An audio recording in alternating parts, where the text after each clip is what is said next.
देखिए, आज की क्लास में हम बेसिक मैथमेटिक्स पर चर्चा करेंगे थोड़ा बहुत, क्योंकि पहली क्लास है। और कई सारे आप में से ऐसे होंगे जो काफ़ी लंबे समय से गणित के टच में नहीं होंगे। और जो आज का विषय है, आपकी स्क्रीन पे आपको दिखाई दे रहा होगा, नंबर सिस्टम यानी संख्या पद्धति। ठीक है। गणित की जो शुरुआत है वो नंबर से ही होती है। जब तक आपको नंबर का कंसेप्ट ही नहीं पता होगा तो आप आगे क्वेश्चंस को सॉल्व नहीं कर पाएंगे, हल नहीं कर पाएंगे। इवन दो क्लास नाइन्थ में, टेंथ में, इलेवेंथ में, कि इलेवेंथ तक के क्वेश्चंस भी आपके डीएलएड के एग्जाम्स में देखे जाते हैं कई बार, है ना। 2014 में, 16 में, इलेवेंथ क्लास के कुछ टॉपिक से भी क्वेश्चंस देखे गए थे, लेकिन बहुत आसान होते हैं, उनको सिर्फ समझना होता है। तो वहाँ के लिए नंबर्स पता होना ज़रूरी है। तो बेसिकली नंबर्स क्या होते हैं आप जानते हैं। जब हम नंबर्स की बात करते हैं तो कई सारी अलग परिभाषाएं उसकी हैं, अलग जो मैथमेटिशियंस हैं उनके अलग अपने विचार हैं। बट बेसिकली फिर भी हम बात करें तो अगर हम नंबर की बात करें तो हम बोलते हैं 1 है, 2 है, 3 है, 4 है। इनको हम नंबर कह देते हैं। ठीक है। या इसके आगे 5, 6, 7, 8 सभी कुछ हो जाएगा। राइट। नंबर की जरूरत क्यों पड़ती है हमें? हम जब भी कोई कैलकुलेशन करते हैं तब हमको नंबर की जरूरत पड़ती है। जब भी कोई हम जोड़ घटाना गुणा भाग करते हैं, नंबर की जरूरत पड़ती है। लेकिन हम जोड़ते किसे हैं? हम जोड़ते हैं भौतिक जो वस्तुएं होती हैं, यानी कि फिजिकल एंटिटीज को। ठीक है। इसलिए कहा जाता है कि गणित जो है अपने आप में अमूर्त है। ये मैं इसलिए भी चर्चा कर रहा हूँ आपके साथ क्योंकि डीएलएड के साथ साथ जब आप डीएलएड में एडमिशन ले लेंगे, आपको फिर सीटेट यूटेट का परीक्षा भी देना होता है। तो वहां पर भी इस प्रकार की बातें आपको पता होनी चाहिए, क्योंकि जितना आप डीप समझेंगे चीजों को उतना ही आपको बेनिफिट होगा। ठीक? तो नेचुरल नंबर्स से हम शुरू करते हैं। प्राकृतिक संख्याएं, प्राकृतिक, ये प्राकृत लिखा हुआ है। तो प्राकृत संख्याएं या नेचुरल नंबर्स, नेचुरल मतलब जो नेचर में आपका जो है उसको हम बोलते हैं क्या? नेचुरल। तो अगर हम नेचर की बात करें तो शुरुआत सबसे निम्नतम जो संख्या होती है वो होती है आपकी एक। ठीक है। अभी हमको इसके आगे नहीं जाना है, अभी हमको नेचुरल नंबर में रहना है। सबसे निम्नतम संख्या आपकी होती है एक, क्योंकि जब भी आप कुछ गिनोगे तभी गिनोगे जब कोई वस्तु आपके सामने है। अगर आपके सामने कोई कार नहीं है और मैं ये पूछूं आपसे कि आपके सामने कितनी कार हैं, तो आपके पास कोई आंसर रहेगा ही नहीं, आप ही कहेंगे कोई कार ही नहीं है। ठीक है। इसी तरीके से अगर आपसे कहा जाए कि आपके सामने कितने फोन है, मोबाइल फोन, तो आप कह सकते हैं कि एक फोन है, दो फोन है। आपसे कहा जाए कितने पेन है, आप कह सकते हैं कि तीन पेन है, चार पेन है।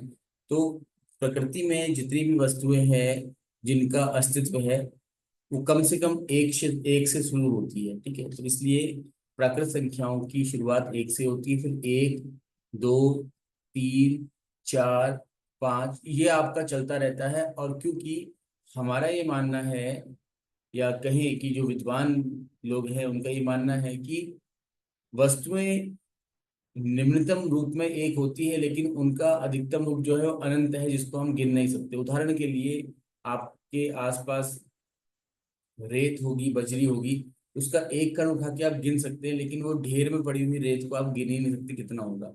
कुछ ना कुछ अमाउंट उसका होगा, बट हम नहीं गिन पा रहे, तो उसको हम अनगिनत कहते हैं। इसी तरह से जैसे आसमान में तारे हैं, अगर आपसे कहा जाए कितने तारे हैं, कुछ ना कुछ नंबर्स तो होंगे उसके, लेकिन उनको हम गिन नहीं पाते, इसलिए हम उनको अनगिनत कहते हैं। है ना। ऐसे कई सारे उदाहरण आपने देखे होंगे। तो एक से लेकर के आपका अनगिनत तक, जिसको हम कई बार इनफाइनाइट भी बोलते हैं, अनंत भी बोलते हैं, वहां तक ही चलता है। ठीक है। तो उसको हम ऐसे दर्शाते हैं इनफाइनाइट को। इस तरीके से ये नंबर्स आपके काम आएंगे आगे भी, आप जब क्वेश्चंस करेंगे। राइट। इसके बाद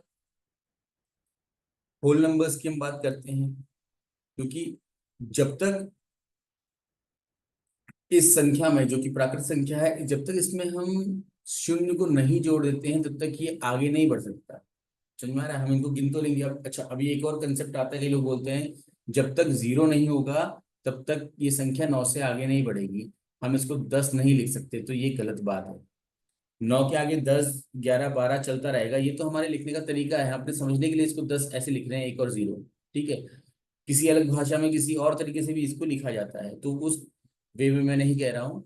लेकिन हाँ, यह है कि जब भी हम कुछ जोड़ घटाना करेंगे तो शून्य की परिकल्पना वहां पर आती है ना। जीरो का कंसेप्ट यहाँ पे देखने को मिलता ही है। तो इस प्रकार से जीरो की समझ होना जरूरी है। और जब हम प्राकृत संख्याओं में जीरो को सम्मिलित कर लेते हैं तो फिर उसे हम कहते हैं कि अब ये संख्याएं पूर्ण हो गई हैं, और इस प्रकार से इसे पूर्ण संख्या का नाम दिया जाता है। तो ये पूर्ण संख्याएं कहलाती है। तो पूर्ण संख्या होंगी आपकी कब, जब जीरो से शुरू करेंगे, 0 1 2 3 4 5, और ये चलता रहेगा आपका अनंत।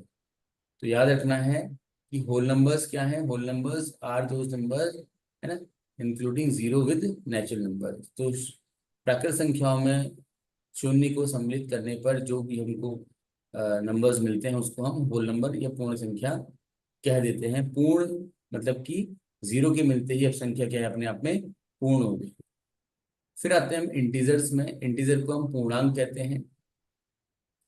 कभी कभी आपने देखा होगा कि वैसे तो जरूरत नहीं पड़ती है इसकी, लेकिन कभी कभी आपने देखा होगा कि हम जब घटाना करते हैं, घटाते हैं एक नंबर को दूसरे नंबर से, तो जब कभी फॉर एग्जांपल आपने 5 में से 8 घटाया, ठीक है, अभी क्या है आपका आंसर, आप अब 5 में से 8 प्रैक्टिकली दिखाया तो नहीं करा सकते, क्योंकि आपसे कहा जाएगा कि आप क्या से क्या है, 5 पेन है। अब इन 5 पेन में से आपने 8 पेन किसी को दे दिए, आपके पास पेन ही 5 है, तो आप 8 कहाँ से देंगे, है ना। लेकिन अगर आपको देने ही पड़ेंगे तो आप क्या करेंगे, फिर 3 पेन कहीं अपने किसी दोस्त से उधार ले लेंगे। अब आपने ये 3 पेन उधार लिए हैं, तब जाकर के आप किसी दूसरे व्यक्ति को 8 पेन दे पाए हैं। इट मीन्स ये आपके पास उधार रहा। उधार को हम एक और शब्द से जानते हैं, वो होता है ऋण। ठीक है, उधार मतलब ऋण। तो इस प्रकार से ऋण की परिकल्पना आती है आपकी, यानी कि कंसेप्ट आता है आपका। और यहाँ पर आपको इसको -3 लिख देते हैं। ठीक है, तो इस प्रकार से हमें नेगेटिव नंबर्स की जरूरत भी पड़ती है। और जब हम होल नंबर्स तो हमारे पास आ ही गए थे, अब जब हम होल नंबर्स के साथ यहाँ नेगेटिव नंबर्स को भी जोड़ने लगते हैं, तो एक संख्या रेखा का निर्माण होता है, और इसलिए इसको हम पूर्णांक भी कहते हैं। अब इस संख्या रेखा में एक चीज ध्यान रखनी है, जीरो से नेगेटिव साइड को एक लाइन जाएगी, और जीरो से पॉजिटिव साइड को एक लाइन जाएगी। इसलिए जो पॉजिटिव साइन को, ये यहाँ पर ये सारे पॉजिटिव है, 1 2 3 4, है ना, एंड ऑल ये सब पॉजिटिव है, इनको हम बोलते हैं पॉजिटिव इंटीजर, यानी कि धनात्मक पूर्णांक या धन पूर्णांक। क्या बोलते हैं इनको हम, धन पूर्णांक। तो ऐसी सभी संख्याएं जो धनात्मक हैं उनको हम धन पूर्णांक भी कहते हैं। और इसके अपोजिट जो जीरो के लेफ्ट हैंड साइड गई हैं, सारे ही नेगेटिव नंबर से, -1 -2 -3 -4, इन्हें हम कह देते हैं नेगेटिव इंटीजर्स, यानी कि ऋण पूर्णांक। ठीक है, ये हो गया आपका ऋण पूर्णांक। इस तरीके से आपका ये इंटीजर कंसेप्ट बनता है। तो पहले नेचुरल नंबर्स थे जो कि 1 से स्टार्ट हुए आपकी, और अनगिनत यानी कि इन्फिनिटी तक चलते रहे। अब उन नेचुरल नंबर्स में हमने जीरो को ऐड किया, तो वो पूर्ण यानी कि होल नंबर्स बन गए। अब होल नंबर्स जीरो से शुरू हुए और आपके इन्फिनिटी तक चलते रहे। अब इसी में आपने फिर नेगेटिव नंबर्स भी ऐड कर दी, तो हो गया आपका वो इंटीजर्स, जिसमें इंटीजर में हमने दो पार्ट कर दिए इसके, एक जीरो से राइट हैंड साइड को जिसको हम धन पूर्णांक कह रहे हैं यानी दाईं ओर, और एक जीरो से लेफ्ट साइड को यानी कि ऋण की ओर को या बाईं ओर, जिसको हम ऋण पूर्णांक कह रहे हैं। यहाँ तक तो आपका ये रहा। ठीक है, इसके बाद एक और कंसेप्ट आप देख सकते हैं, इसमें नीचे लिखा हुआ है रैशनल और इरेशनल। ठीक है, अब ये थोड़ा बड़ा कंसेप्ट है, इसमें मैं ज़्यादा चर्चा नहीं करूंगा आपके साथ, तो थोड़ा समझ लीजिएगा। नंबर तो यहाँ तक पूरे हो गए, अब इसके अलावा कोई माइनस से अलग कोई नंबर तो नहीं होता, लेकिन यहाँ पर भी अगर आप देखेंगे तो एक पूरा का पूरा है, चाहे -1 हो चाहे +1 हो, पूरे ही है, आधा वगैरह नहीं हो रहा इसमें। ठीक है, तो जब हम इसको थोड़ा सा इस तरीके से करते हैं कि हमने 1/3 लिख दिया, 2/4 लिख दिया, 6/5 लिख दिया, इस तरीके के जो नंबर्स होंगे, इसमें कोई नेगेटिव भी हो सकता है। ठीक है, तो इस तरीके के जो नंबर होंगे, तो इसको हम परिमेय संख्याएं या रैशनल नंबर कह देते हैं। मतलब ये अगर ये कोई संख्या रेखा है, ये 0 है, ये 1 है, 2 है, या -1 है, या -2 है, अब आपको इसके बीच में कहीं पे कोई नंबर आ रहा है, तो क्या करेंगे इसको आप, है ना, कुछ ना कुछ तो नंबर देना पड़ेगा आपको। तो ये -2/4 3 का 5 कर लीजिए, 3 कर लीजिए, जो भी आपका बनता है कर लीजिए। क्या हो जाएगा इससे, ये एक ऐसा नंबर बन जाएगा जिसको हम अब ना तो पूर्णांक की श्रेणी में रख सकते हैं, ना ही होल नंबर, ना ही नेचुरल नंबर। तो इसके लिए एक नया नंबर बनता है, उसको बोलते हैं क्या हम, परिमेय संख्याएं, यानी कि रैशनल नंबर। ठीक है, रैशनल नंबर नेगेटिव भी हो सकते हैं, पॉजिटिव भी हो सकते हैं। और आप देख सकते हैं यहाँ पर 1/3 है, 2/4 है, 6/5 है, यानी कुछ ऊपर और कुछ नीचे इसमें है। तो इसे हम पढ़ने की सहूलियत से P/Q कह देते हैं, या फिर आप इसको A/B भी कह सकते हैं, कोई फर्क नहीं पड़ता उससे। ठीक है, तो रैशनल नंबर्स की अगर हम डेफिनेशन बोलें तो ऐसी संख्याएं जो कि P/Q के रूप में होती हैं, numbers in the form of P/Q, A/B, जहां पर अगर हम P और Q को लेके चल रहे हैं, P और Q को ही ले लेते हैं। ठीक है, तो यहाँ पर जो P है वो भी, और जो Q है वो भी, ये दोनों ही क्या होंगे आपके, आर इंटीजर। ठीक है, तो P हो या Q हो, क्या होंगे आपके, ये पूर्णांक हो जाएंगे, इसके अलावा कुछ नहीं। ठीक है, हम इसको नेचुरल नंबर, होल नंबर नहीं बोलेंगे, ये पूर्णांक होंगे आपके। तो P and Q are integers. ठीक है, और दूसरी बात ये कि Q जो है वो कभी भी जीरो नहीं हो सकता, Q is not equal to zero. ठीक, क्यू का मान जीरो नहीं हो, क्यों नहीं होगा, उसके पीछे एक कारण है, क्योंकि अगर हम किसी भी संख्या को जीरो से भाग देने की बात करें तो ये पॉसिबल नहीं है ना, संभव ही नहीं है कि आप जीरो से किसी संख्या को भाग दे सके। इसलिए इसको हम कहते हैं, गणितीय भाषा में इसको बोलते हैं कि ये आपका नॉन डिफाइंड टर्म है, यानी कि ये अपरिभाषित स्वरूप है किसी भी संख्या का। तो इस वजह से क्यू का मान जीरो नहीं हो सकता। पी का मान जीरो भी हो सकता है, -1 भी, -2 भी, 1 2 3 4 कुछ भी, लेकिन क्यू का मान आपका जीरो नहीं होगा। इसके अलावा कुछ भी नंबर दे दीजिए आप क्यू को, चल जाएगा। यही परिभाषा आपकी इरेशनल नंबर की भी है, लेकिन इनके बीच में एक छोटा सा डिफरेंस होता है। वो डिफरेंस ये है कि देखिए, रैशनल नंबर है वो भी P/Q की फॉर्म में होते हैं, और जो इरेशनल नंबर है वो भी आपके P/Q की फॉर्म में होते हैं। बट ये जो नंबर है ये कुछ ऐसे होते हैं आपके, जैसे 2/5 बोला आपने, ये एक रैशनल नंबर है। क्यों है रैशनल नंबर, क्योंकि रिपीट नहीं होगा। ठीक है, आप 2 से 5 को, 5 से 2 को भाग देंगे तो 0.4 आपका आंसर आ जाएगा। ठीक, दूसरी कंडीशन हो सकती है आपकी कि 2/3 कर दिया आपने, अब आप 2 को 3 से भाग देंगे तो 0.6666 ये आपका चलता रहेगा, रिपीट होता रहेगा। तो कहा जाता है कि परिमेय संख्याओं का दशमलव, अब ये प्रश्न आप लोगों के एग्जाम में बनेंगे, दशमलव निरूपण जो होता है, यानी कि डेसिमल कन्वर्जन जो है, या तो वो टर्मिनेटिंग होता है, टर्मिनेटिंग मतलब कि 2 को आपने 5 से डिवाइड किया तो 0.4 आया, खत्म हो गया, इसके आगे नहीं चलेगा, ये कंप्लीट हो गया।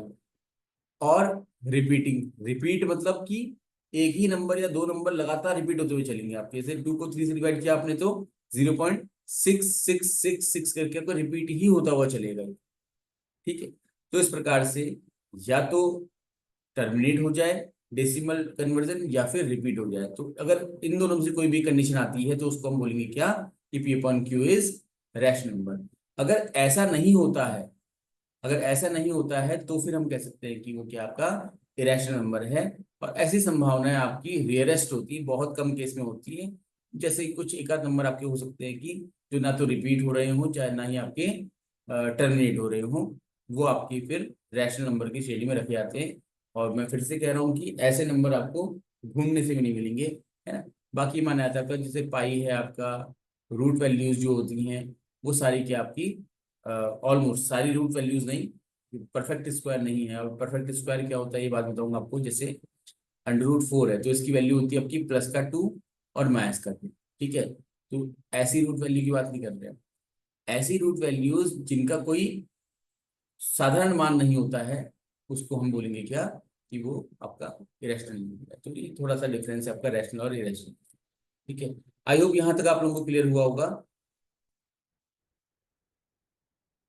क्योंकि मैंने अभी यस आप सर। पूछा नहीं है, अभी आप हाँ सर। वेलकम। ठीक है, तो किसी को अगर कुछ यहाँ तक कुछ प्रश्न पूछना है तो पूछ लीजिएगा, वरना फिर आगे बढ़ते हैं। नहीं सर, ठीक है सर, आगे चलें सर। ये इसलिए मैंने चर्चा की है क्योंकि इसकी जरूरत हमको आगे पड़ेगी। मुझे प्रश्न में कराऊंगा आप लोगों को तो खुद ही देखने को मिल जाएगा।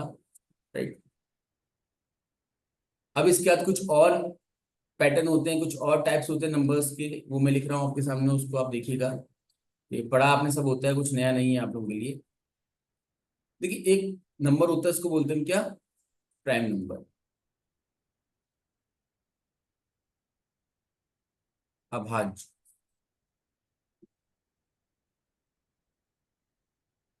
ठीक है, आप लोगों ने कई बार सुना होगा ना प्राइम मेंबरशिप लेनी, या फिर कि प्राइम जो टर्म होता है उसको यूनिक माना जाता है। क्यों? इसलिए क्योंकि उसको किसी और के साथ हम कंपेयर नहीं कर सकते, वो आपका अपने आप में क्या है, एक है, अकेला।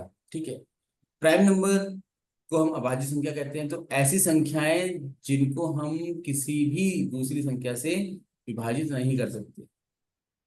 उदाहरण के लिए, जैसे दो है आपका, दो को आप किससे भाग दे सकते हो? तो आप कहेंगे कि दो को हम किससे दे सकते हैं भाग? एक से दे सकते हैं और दो से दे सकते हैं। ठीक है, इनके अलावा नहीं दे पाओगे ना किसी और से। ऐसे ही आपका तीन है, तीन को किससे भाग दे सकते हैं आप? एक और दो से, इसके अलावा कोई और संख्या नहीं है इससे आप भाग दे सकें। इसी प्रकार से पांच है, इसे भी आप एक और, सॉरी, एक और तीन से, हाँ, पांच को भी हम एक और पांच से भाग दे सकते हैं। ठीक है, एक और पांच से। फिर इसी प्रकार से सात है, एक और सात से भाग दे सकते हैं। तो ये सभी संख्याएं आप देखिएगा, इसमें एक चीज कॉमन दिखेगी आपको, चाहे दो हो, चाहे तीन हो, चाहे पांच हो, चाहे सात हो, इन संख्याओं को या तो हम एक से भाग दे रहे हैं, या फिर जो संख्या लिखी है उससे भाग दे रहे हैं। इसके अलावा और कोई दूसरा विकल्प हमारे पास नहीं है। तो number which is divisible by one, either one और by itself is a prime number. एक ऐसी संख्या जो या तो एक से विभाजित होती हो या स्वयं के नंबर से विभाजित होती हो, उसको हम अभाज्य संख्या कह देते हैं। अब इनके बीच में कुछ नंबर छूट गए हैं, जैसे एक को तो अभी हम नहीं डिस्कस करेंगे, बाद में आएगा ये, फिर डिस्कस करते हैं इसको हम। ठीक है, जैसे तीन और पांच के बीच में चार छूट गया, देखो हमारा। तो चार, चार को हम एक से भी भाग दे सकते हैं, दो से भी दे सकते हैं और चार से भी दे सकते हैं। पांच और सात के बीच में हमारे पास छह छूट गया, देखिए। तो छह को हम एक से भाग दे सकते हैं, दो से, तीन और छह से दे सकते हैं। तो अब ये देख रहे हैं कि चार को हम एक और चार के अलावा एक और संख्या है जो कि दो, उससे भी भाग दे रहे हैं। छह को हम एक और छह के अलावा दो और तीन से ही भाग दे रहे हैं। ठीक है, तो इसलिए ये क्या है, प्राइम नहीं है। तो प्राइम नंबर्स के सिर्फ दो ही गुणनखंड होंगे, और उनमें से एक होगा एक, जो कि सारी ही प्राइम नंबर्स, सारी ही अभाज्य संख्याओं का एक कॉमन फैक्टर है। और एक होगा वो ही नंबर, ठीक है, जो कि प्राइम नंबर है। तो ऐसी संख्याएं जिनको हम एक के अलावा और भी अन्य कई सारी नंबर से भाग दे पाते हैं, यानी कि जिसके दो से अधिक गुणनखंड हो सकते हैं, उसको क्या बोलेंगे? बोलिए,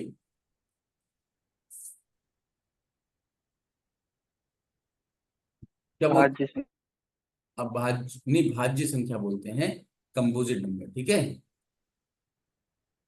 यानी भाज्य संख्या। भाज्य संख्या कौन कौन सी हो सकती है? सारी, लगभग सभी संख्याएं भाज्य होती हैं। अभाज्य संख्याओं की गिनती बहुत ही कम होती है। ठीक। अब यहाँ पर एक प्रश्न कई बार पूछा जाता है, और बहुत सरल प्रश्न है, एग्जाम में आ गया तो उसका आंसर आप आसानी से दे सकते हैं अगर आपने पढ़ा हुआ है तो। एक प्रश्न पूछा जाता है, इससे बहुत कॉमन प्रश्न है कि एक, एक से लेकर के 100 तक कुल कितनी अभाज्य संख्या है? ठीक है, कुल कितनी अभाज्य संख्या हैं? ये कई बार पूछा गया प्रश्न है कई सारी परीक्षाओं में। अब इसमें क्या होता है कि आपसे पूछ दिया उसने, एक से लेकर 100 तक कितनी अभाज्य संख्या है, अब आप क्या करेंगे एग्जाम में? ये तो बहुत ही आसान प्रश्न हो गया, तो आप करेंगे दो, तीन, पाँच, सात, है ना, फिर 11, 13, 17, 19, 23, 29, ऐसे करते हो आप 100 तक लेके चलेंगे। ठीक है, तो 100 तो नहीं होगा, उससे पहले जो भी संख्या आपकी आती है वहां तक आप लेते हुए चलेंगे। उससे पहले आपका 97 भी होता है इससे वहां तक। ठीक है, यहाँ तक। और आप काउंट कर लेंगे, जो भी नंबर आपका आएगा वो आपका आंसर हो जाएगा। लेकिन इतना करने में आपको कम से कम 2 से 4 मिनट लग जाएगा, जो कि आपका टाइम वेस्ट करेगा। उससे बेटर ये है कि अभी आप नोट्स बना रहे हैं तो वहां पर आप लिख लें साइड में 1 से 100 तक कौन कौन सी अभाज्य संख्याएं होती है, वो अभाज्य संख्याएं भी लिखें और उनकी नंबर्स भी लिखें। ठीक है, ये काम आप कर सकते हैं, ये आपका होमवर्क हो जाता है। ठीक है, तो ये प्रैक्टिस तो आपकी होनी चाहिए। पहले खुद लिखो, नेट पे मत देखना, पहले खुद लिखो। आपको भी तो कंफर्म होना चाहिए कि क्या आपको अभाज्य संख्या समझ में आ रही है नहीं आ रही है करके। और जो नंबर आपका आ रहा है क्या वही एक्चुअल नंबर है, अगर है तो ठीक, अगर नहीं है तो फिर कहाँ पर गलती हुई उसको ढूंढो और करेक्ट करो अपने आप को। तो बेसिक्स जो है मैथ्स के ऐसे ही ठीक हो पाएंगे, अदरवाइज नहीं हो पाएगा। अच्छा, अब इसमें एक नंबर है 1। ठीक है, उसके बारे में जान लेते हैं। मैंने भी कहा था आपसे थोड़ा, देखिए, एक एक ऐसी संख्या है, ये ना तो भाज्य है, ठीक है, और ना ही अभाज्य है। अब दो परीक्षाओं में मैंने देखा है ये प्रश्न पूछा गया है कि पहला प्रश्न तो, एक परीक्षा प्रश्न ये पूछा गया था, निम्न में से कौन एक संख्या अभाज्य नहीं है। ठीक है, अब वहां पर ऑप्शन में था आपका ऑप्शन ए, बता रहा हूं अभी। ये पूछा था प्रश्न आपका, कौन सी संख्या अभाज्य नहीं है। अब ध्यान से समझिएगा इसको। ए दिया था 1 उन्होंने, बी दिया था 2, सी दिया था उन्होंने 3 या 5 में से एक था, और डी दिया था उसमें इनमें से कोई नहीं, जो कि अमूल होता ही है।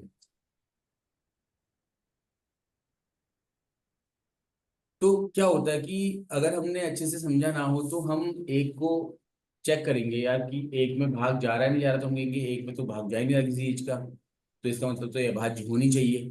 तो हम एक को अभाज्य मान लेते हैं, है ना। और ऐसे में कई बार क्या होता है कि हम डी को टिक कर लेंगे और हम सोचेंगे कि ठीक है भैया, हमारा आंसर ठीक होगा, जबकि गलत हो जाएगा, क्योंकि एक अभाज्य संख्या नहीं है। अब ये अभाज्य संख्या क्यों नहीं है? क्योंकि अभाज्य संख्या होने की एक शर्त है कि अभाज्य संख्या के दो गुणनखंड होंगे। ठीक है, अभाज्य संख्या जो होगी, देखो अभाज्य संख्या के दो गुणनखंड अनिवार्य रूप से होंगे। ठीक है, अनिवार्य रूप से, ना दो से कम ना दो से ज्यादा, करेक्ट दो होंगे। एक तो होगा वही संख्या, सॉरी, एक तो होगा एक, और दूसरा होगा वही संख्या। ऊपर मैंने आपको बता रखा है कैसे। जैसे दो है ना, दो एक अभाज्य संख्या है तो उसका फैक्टर एक है, गुणनखंड मतलब एक है और एक दो है। तीन एक अभाज्य संख्या है तो उसका गुणनखंड एक है और तीन है। भाज्य संख्या के तो दो से अधिक गुणनखंड होंगे, तो दो से अधिक, दो से ऊपर ही होने चाहिए, है ना। तीन हो या तीन से ज्यादा हो फर्क नहीं पड़ता, लेकिन दो से ऊपर होने चाहिए, दो से अधिक होंगे। एक का तो ना, देख रहे हैं आप, एक में तो दो से अधिक गुणनखंड छोड़ो, दो गुणनखंड भी नहीं है, तो एक में तो सिर्फ एक ही गुणनखंड है, तो ये ना ही अभाज्य ना ही आपका भाज्य है। ठीक है, अभाज्य संख्याएं क्या होती है मैंने बता दिया आपको, कि ऐसी संख्या है जिनके करेक्ट दो गुणनखंड या दो फैक्टर होते हैं, जिनमें से एक तो होता है 1, जो कि सभी अभाज्य संख्याओं का गुणनखंड होता है, और एक वो संख्या खुद ही होती है।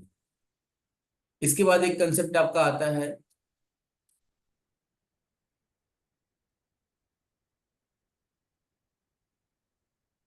इवन, यानी सम संख्या, और यानी विषम संख्या। अब ये सम संख्या क्या है और विषम संख्या क्या है ना? तो देखिएगा, सम संख्या वो संख्याएं जिनका दो से भाग जाता हो, दो से विभाजित होने वाली सभी संख्याएं। ठीक है, वो सभी संख्याएं जो दो से विभाजित होती हैं उनको हम सम संख्या कहते हैं। और विषम संख्या ऐसी संख्याएं जो दो से विभाजित नहीं होती।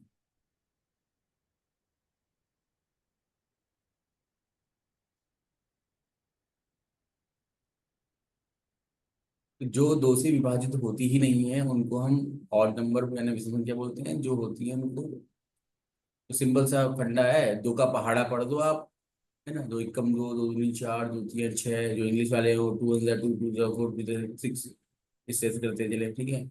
आठ, 10, जितना भी आपका ये चलता रहेगा लंबा पहाड़ा, वो सब की सब आपकी सम संख्याएं कहलाएंगी, यानी कि इवन नंबर रहेंगी। और ऑड नंबर्स, इसके अलावा सारी ही जो नंबर्स हैं वो ऑड हैं, जैसे 1 है, 3 है, 5 है, 7 है, ठीक है। तो जो संख्याएं दो के पहाड़े में नहीं आती वो सारी की सारी आपकी ऑड हो जाएंगी, ठीक है। अब वो आपसे एग्जाम में एक प्रश्न पूछ सकता है कि निम्न में से कौन सी ऐसी संख्या है जो सबसे छोटी अभाज्य संख्या भी है और सबसे छोटी सम संख्या भी है, ठीक है। अब हालांकि अब तो सबको पता ही रहता है, अदरवाइज क्या होता है कि दो को हम एकदम से रिजेक्ट कर देते हैं। तो दो एक ऐसी संख्या है जो कि सबसे छोटी अभाज्य संख्या है और सबसे छोटी ही आपकी विषम संख्या है। अच्छा, एक प्रश्न और बनता है कि निम्न में से कौन सी संख्याएं विषम भी हैं और अभाज्य भी हैं, वो भी आपको हम पता होना चाहिए।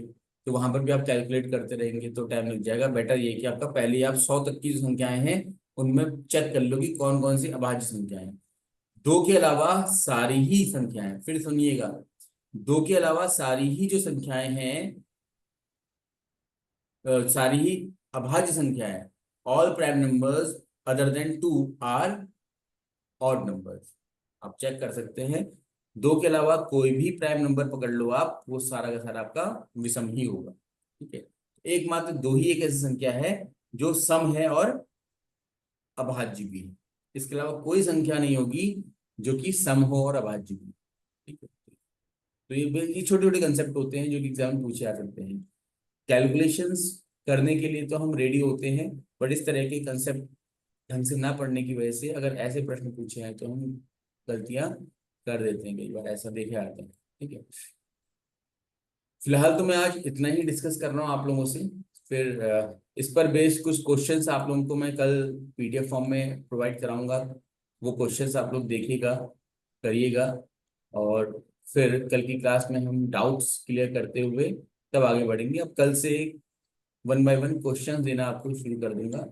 कल की क्लास में जो मेन टॉपिक रहेंगे मैं आपको बता देता हूँ अभी से। सबसे पहला टॉपिक आपका होगा HCF एंड LCF, ठीक है। तो आपका महत्तम समापवर्ती बोलते हैं इसको, और लघुत्तम समापवर्ती, ठीक है, ठीक। Highest common factor and lowest common multiple, ये टॉपिक पहला हम कल कवर करेंगे। कई सारे प्रश्न से पूछे आते हैं, अच्छा टॉपिक है। एक प्रश्न आपको देखने को मिलेगा ही मिलेगा 100%। लास्ट टाइम भी दो प्रश्न इससे आए हुए हैं, ठीक। दूसरा टॉपिक हम करेंगे फ्रैक्शन, यानी भिन्न, ठीक है। तो कल की क्लास में हम ये दो टॉपिक डिस्कस करेंगे। बड़े टॉपिक हैं, छोटे टॉपिक नहीं है, क्योंकि भिन्न में भी फिर आपको भिन्नों के प्रकार पता होने चाहिए, उनका जोड़ घटाना गुणा भाग कैसे होता है ये पता होना चाहिए। फिर उसके बाद क्वेश्चंस में कैसे उसको हम इम्प्लीमेंट करते हैं ये पता होना चाहिए। जैसे एक छोटा सा एग्जांपल आपको दे रहा हूँ, अगर आपसे कहा जाए कि